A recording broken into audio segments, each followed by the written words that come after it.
Welcome back to Gully Cricket. Rivalry வாரம் IPL most match important match CSK vs MI match எங்க போச்சு? அதுக்கு முன்னாடி மேட்ச் எங்க போச்சு? இந்த சீனுக்குலாம் வேலையே இல்ல. கதையை முடிச்சு நாங்க CSK கதையை எனக்கு தெரிஞ்சு CSK பேக்க கட்டிடலாம்னு நினைக்கிறேன். அளவுக்கு போயிடுச்சு. CSK கிடைச்ச ஒரே ஒரு பிளஸ் பாயிண்ட் என்ன, மாத்ரே அவர் மட்டும் தான் நல்லா விளையாண்டாரு. தூபேவா இருக்கட்டும், ஜடேஜாவா இருக்கட்டும், மேட்சை கொண்டு போனாங்க. அவங்களால சான்ஸ் எடுக்க முடியலங்க. ஒரு 6வது ஓவர் 7வது ஓவர்ல இருந்து 13வது ஓவர் முடியும் அவங்களால 6 அடிக்க முடியல. மாத்திரை அடிச்ச 2 6 மட்டும் தான் பவர் பிளேல.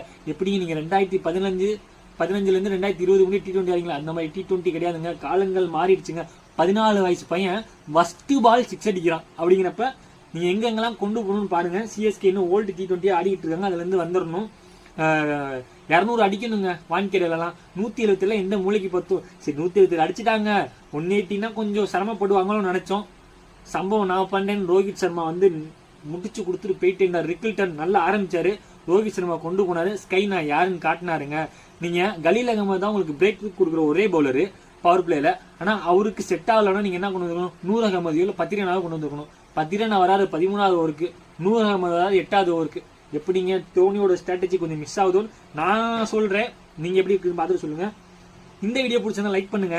IPL பக்கம் ஃபேன் ஷேர் பண்ணுங்க. மறக்காம நம்ம சேனலை சப்ஸ்கிரைப் பண்ணுங்க. Thank you guys.